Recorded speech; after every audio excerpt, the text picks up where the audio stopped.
Hello friends, welcome to My FM. आप सभी अभी सुन रहे हैं माई एफएम और हाँ, ये है माई एफएम की story another world and real world का एपिसोड नंबर 2। और हाँ, सुनने से पहले प्लीज सब्सक्राइब करें मेरे चैनल को। तो शुरू करते हैं another world and real world episode 2, अनजानी दुनिया में पहला कदम। आर्यन ने धीरे धीरे दरवाजे के बाहर कदम रखा। ठंडी हवा ने उसके चेहरे को छूते ही उसे एक अजीब सी ताजगी का एहसास दिलाया। पेड़ों के बीच हल्की हल्की सरसराहट अब भी गूंज रही थी, जैसे ये दुनिया उसकी उपस्थिति को स्वीकार कर रही हो। जैसे ही वह कुछ कदम आगे बढ़ा, उसके पैर के नीचे घास का मुलायम एहसास हुआ, लेकिन इस बार वह घास असामान्य रूप से ठंडी थी। हवा में एक अजीब सी गंध तैर रही थी। न तो वो ताजी हवा की खुशबू थी और न ही कुछ सड़ा हुआ। यह एक मिश्रित अनुभव था जिसने आर्यन के मन में और जिज्ञासा पैदा कर दी। आर्यन ने खुद को शांत करने की कोशिश की। उसे पता था कि अब वह एक नई और अनजानी दुनिया में है और इस यात्रा के हर कदम पर उसे सावधान रहना होगा। उसने अपने चारों ओर का जायजा लिया। घर अब भी उसके पीछे खड़ा था, उसकी शांति और सुरक्षा का प्रतीक, लेकिन बाहर का जंगल रहस्यमय और खतरनाक लग रहा था। कुछ ही देर पहले उसने देखा था कि कैसे एक विशालकाय राक्षस घर की सीमा के भीतर नहीं आ पाया था। आर्यन ने उस घर के चारों ओर फैली अदृश्य सुरक्षा को महसूस किया और सोचा, यह जगह तो सुरक्षित है, लेकिन बाहर क्या है और यह सुरक्षा कौन कर रहा है? आर्यन को महसूस हुआ कि जंगल में मौजूद खतरनाक जीव सिर्फ उसके पास ही नहीं, बल्कि पूरे जंगल में फैले हो सकते थे।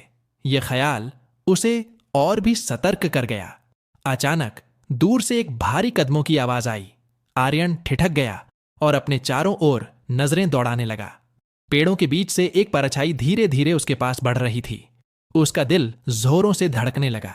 जैसे ही वह परछाई करीब आई, वह पूरी तरह से दिखाई देने लगी। आर्यन की आंखें चौड़ी हो गईं। उसके सामने एक विशालकाय मॉन्स्टर खड़ा था। यह कोई साधारण जीव नहीं था। उसकी हरकतों में एक अजीब सी ताकत और भयानकता थी। मॉन्स्टर करीब 10 फीट लंबा था। उसका सिर भेड़िए जैसा था, लेकिन उसके जबड़े कहीं ज्यादा बड़े और खतरनाक थे। उसकी आंखें जलते हुए अंगारों जैसी लाल थीं, जिनसे लगातार एक चमक निकल रही थी, जैसे वह आर्यन की आत्मा को भेद रही हो। उसकी आंखों में एक अजीब सी नफरत और भूख थी, जैसे वह सिर्फ शिकार करने और तबाही मचाने के लिए ही बना हो। मॉन्स्टर के मुंह से लटकते लंबे नुकीले दांत उसकी भयानकता को और बढ़ा रहे थे। उसकी हर सांस से गर्म भाप निकल रही थी, जिससे जमीन पर हल्की नमी की परत जमने लगी थी।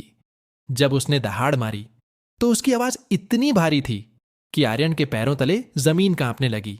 उसका शरीर कांटेदार कवच से ढका हुआ था, जो उसे हर हमले से बचा सकता था। उसकी पीठ पर बड़े बड़े काले पंख थे, जो इस बात का संकेत थे कि यह जीव सिर्फ जमीन पर नहीं, बल्कि हवा में भी शिकार कर सकता था। उसकी त्वचा गहरी काली और सख्त थी, जैसे वह किसी पत्थर या धातु से बनी हो। उसकी मांसल टांगें जमीन पर गहरी खरोंचें छोड़ रही थीं और उसके पंजे लोहे की तरह मजबूत और तेज थे। मॉन्स्टर अब धीरे धीरे आर्यन की ओर बढ़ रहा था। उसकी चाल में सावधानी और चालाकी झलक रही थी, जैसे वह अपने शिकार को चारों तरफ से घेरने की कोशिश कर रहा हो। उसकी गुर्राहट हवा में गूंज रही थी और उसकी लाल आंखें आर्यन पर टिकी हुई थीं। आर्यन को लगने लगा कि यह जीव सिर्फ ताकतवर ही नहीं, बल्कि बुद्धिमान भी था। यह मॉन्स्टर अपनी भूख के लिए नहीं, बल्कि किसी विशेष उद्देश्य से उसकी ओर बढ़ रहा था। जब मॉन्स्टर ने घर की सीमा के पास पहुंचने की कोशिश की, तो उसे जैसे किसी अदृश्य दीवार ने रोक लिया। वह दीवार को कई बार अपने पंजों से खरोंचने की कोशिश करता, लेकिन हर बार असफल रहता। उसकी गुर्राहट और तेज हो गई और वह गुस्से में अपने विशाल पंजों से जमीन पर प्रहार करने लगा। उसकी लाल आंखें अब और भी क्रोध में जलने लगीं। आर्यन ने उस समय राहत की सांस ली, जब उसने देखा कि मॉन्स्टर अदृश्य सीमा के पार नहीं आ पा रहा। लेकिन उसे यह भी एहसास हो गया कि इस दुनिया में उसके खिलाफ और भी बहुत सारे खतरे हो सकते हैं। यह मॉन्स्टर यहाँ के जंगल का हिस्सा है और शायद यह अकेला नहीं है, आर्यन ने खुद से कहा। मॉन्स्टर कुछ देर और गुर्राता रहा, फिर धीरे धीरे पेड़ों के अंधकार में खो गया। लेकिन उसकी मौजूदगी ने आर्यन के मन में एक डर और रहस्य पैदा कर दिया था। आर्यन ने एक बार फिर घर की तरफ देखा, जो अब भी सुरक्षित था, लेकिन वह जानता था कि उसे बाहर की दुनिया में कदम रखना ही होगा। चाहे जितना भी खतरनाक हो। उसकी यात्रा बस शुरू हुई थी और सामने आने वाले खतरे उसकी सहनशक्ति और समझ को परखने वाले थे। आर्यन ने घर के बाहर कदम तो रखा था, लेकिन जैसे ही उसने उस विशाल मॉन्स्टर को देखा, उसकी हिम्मत डगमगा गई। उस मॉन्स्टर की भयानकता को देखते ही आर्यन के मन में खौफ भर गया। उसकी हर सांस अब भारी हो चली थी और उसका दिल तेजी से धड़कने लगा था। वह जानता था कि यह नई दुनिया उसकी कल्पना से भी ज्यादा खतरनाक हो सकती है। मॉन्स्टर के गुर्राने और उसके लाल आंखों की भयानक चमक ने आर्यन को सोचने पर मजबूर कर दिया कि बाहर की दुनिया में उसके लिए क्या क्या मुसीबतें छिपी हो सकती हैं। आर्यन ने कुछ देर उस अदृश्य सुरक्षा दीवार को देखा जिसने उस विशालकाय मॉन्स्टर को रोक रखा था। यह जगह अब तक मुझे बचा रही है, लेकिन क्या मैं इस सुरक्षा से बाहर कदम रख सकता हूं? वह सोचता रहा। उसके कदम अनजाने में पीछे हटने लगे। उसका मन कह रहा था कि बाहर की दुनिया का सामना करने के लिए वह तैयार नहीं है। इस घर के अंदर ही उसे सुरक्षा का एहसास था और बाहर सिर्फ अंधकार, अनजान खतरे और अज्ञात राक्षस थे। आर्यन वापस घर की ओर मुड़ा। उसने फैसला किया कि अभी वह इस घर की सीमा के भीतर ही रहेगा, क्योंकि वह इस दुनिया के बारे में कुछ नहीं जानता था। उसे पहले खुद को तैयार करना होगा, जानकारी इकट्ठी करनी होगी और तब जाकर वह बाहर की चुनौती का सामना कर सकेगा। उसने घर के दरवाजे के पास पहुंचकर एक बार फिर जंगल की ओर देखा। वहां अब भी हल्की धुंध छाई हुई थी और पेड़ों के पीछे छिपे खतरनाक जीवों की आहट महसूस हो रही थी। आर्यन ने गहरी सांस ली और खुद से कहा, मैं अभी बाहर नहीं जाऊंगा। मुझे और जानने की जरूरत है। यह जगह ही मेरी सुरक्षा है और मुझे समझना होगा कि मैं कहां हूं और क्यों। वह फिर से उस रहस्यमयी किताब के पास बैठ गया, जो शायद उसे इस नई दुनिया के बारे में कुछ संकेत दे सकती थी। उसे अपने कदम संभाल कर रखने थे, क्योंकि यह दुनिया जितनी रहस्यमयी थी उतनी ही खतरनाक भी। आर्यन ने किताब के पन्नों को फिर से खोला। उसकी उंगलियां धीरे धीरे पुराने मटमैले पन्नों को पलटने लगीं। हर पन्ना जैसे किसी नए रहस्य का दरवाजा खोल रहा था।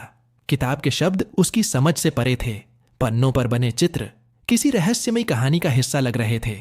एक जगह उसे एक विशाल वृक्ष का चित्र दिखा जो जंगल के बीच में खड़ा था। उसके चारों ओर चमकदार रेखाएं बनी हुई थीं, जैसे वह कोई शक्तिशाली जगह हो। आर्यन ने उस वृक्ष के बारे में पढ़ने की कोशिश की, लेकिन वह पूरी तरह समझ नहीं सका कि इसका मतलब क्या है। फिर उसने अगले पन्ने पर देखा। वहां पर एक बड़े मॉन्स्टर का चित्र बना हुआ था, वही राक्षस जिसे उसने अभी कुछ देर पहले देखा था। आर्यन किताब को उलट पलट कर देख ही रहा था कि उसकी नजर कमरे के कोने में रखी कई पुरानी लकड़ी की अलमारी पर पड़ी। ये अलमारी पहले भी उसकी आंखों के सामने थी, लेकिन अभी तक उसने इस पर ध्यान नहीं दिया था। अब जब वह घर के अंदर और चीजों की पड़ताल कर रहा था, तो उसकी उत्सुकता उसे उस अलमारी तक खींच लाई। ये सभी अलमारी धूल से ढकी हुई थी, जैसे वर्षों से किसी ने इसे छुआ भी नहीं हो। आर्यन ने अपनी हथेली से उस पर जमी धूल को पोंछा और धीरे धीरे एक अलमारी का दरवाजा खोला। दरवाजे के पीछे अंधेरा था, लेकिन भीतर एक हल्की सी चमक उसे दिखाई दी।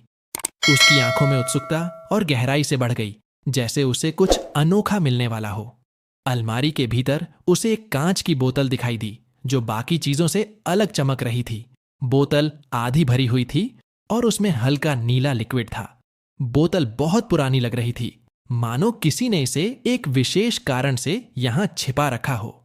आर्यन ने बोतल को उठाया और गौर से देखने लगा। उसके दिमाग में सवाल उठने लगे, क्या यह सिर्फ साधारण पानी है या फिर इसके पीछे कुछ और है? आर्यन के हाथों में बोतल अचानक से हल्की लगने लगी, जैसे वह खुद उसे कुछ बताने की कोशिश कर रही हो। बिना सोचे समझे उसने बोतल का ढक्कन खोल दिया। जब ढक्कन खुला तो एक हल्की सी खुशबू बाहर आई, कुछ अजीब सी, जैसे फूलों और जड़ी बूटियों की मिली जुली सुगंध हो।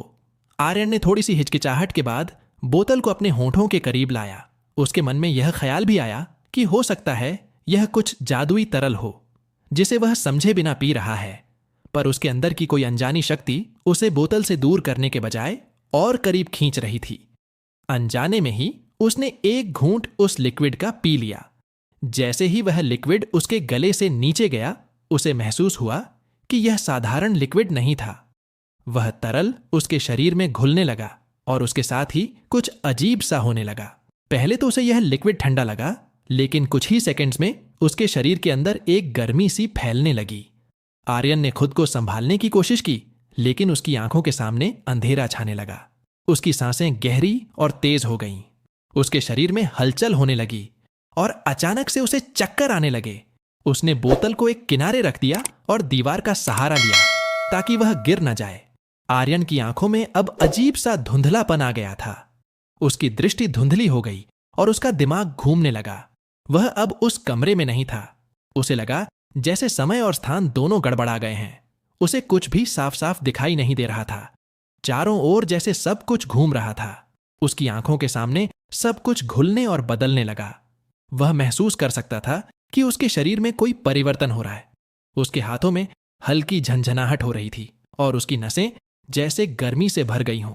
उसे समझ में नहीं आ रहा था कि यह क्या हो रहा है, लेकिन उसकी हालत खराब होती जा रही थी।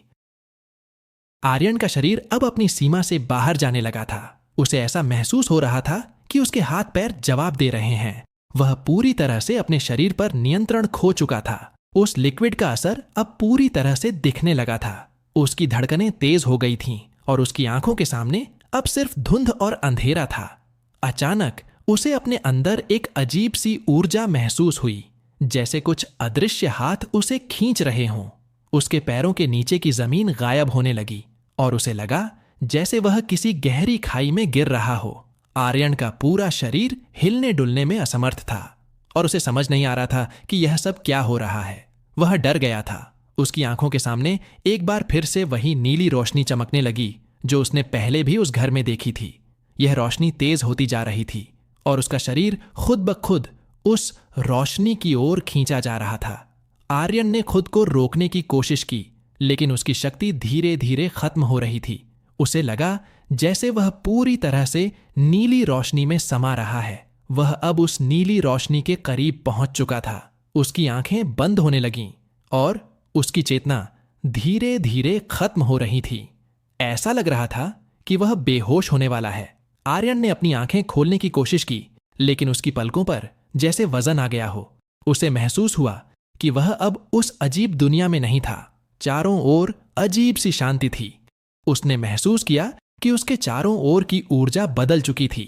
धीरे धीरे उसकी चेतना वापस आने लगी। आर्यन ने धीरे धीरे अपनी आंखें खोलीं, लेकिन यह वो कमरा नहीं था। वह उस पुराने घर के तहखाने में पड़ा था। वही तहखाना जहां उसने उस नीली रोशनी से पहली बार संपर्क किया था। उसके चारों ओर वही जमी हुई धूल और पुरानी दीवारें थीं। वह इस तहखाने को अच्छे से पहचानता था, लेकिन इस बार यह जगह और भी अजीब लग रही थी। उसकी आंखों में फिर से धुंधलापन था और वह अपने शरीर को पूरी तरह से महसूस नहीं कर पा रहा था। आर्यन का सिर भारी था और वह बमुश्किल उठने की कोशिश कर रहा था। उसे समझ नहीं आ रहा था कि वह यहां कैसे वापस आया। एक पल पहले वह दूसरी दुनिया में था और अब वह तहखाने में पड़ा हुआ था। उसकी सांसें धीमी थीं और उसकी आंखों में अब भी वही नीली रोशनी की छवि थी। वह उसी जगह पर था जहां से वह पहले दूसरी दुनिया में गया था। वही तहखाना। उसने इधर उधर देखा, लेकिन इस बार नीली रोशनी कहीं नहीं दिख रही थी। पोर्टल गायब हो चुका था। आर्यन घबराहट में खड़ा हो गया और उस जगह को छूने लगा जहां पहले पोर्टल था। दीवारें ठंडी और सामान्य थीं, जैसे कुछ हुआ ही ना हो। यह कैसे हो सकता है? उसने खुद से कहा। उसकी सांसें अटक रही थीं और उसे कुछ समझ नहीं आ रहा था। आगे जारी? क्या होगा आगे? क्या दूसरी दुनियाओं थी या था वो सिर्फ आर्यन का एक भ्रम? क्या था दूसरी दुनियाओं का राज? जानने के लिए पारैचते रहे आगे। Another world and real world, सिर्फ और सिर्फ आपके भाई के चैनल यानी मेरे माय एफएम पर। और हां, सब्सक्राइब करना बिल्कुल ना भूले। थैंक्स।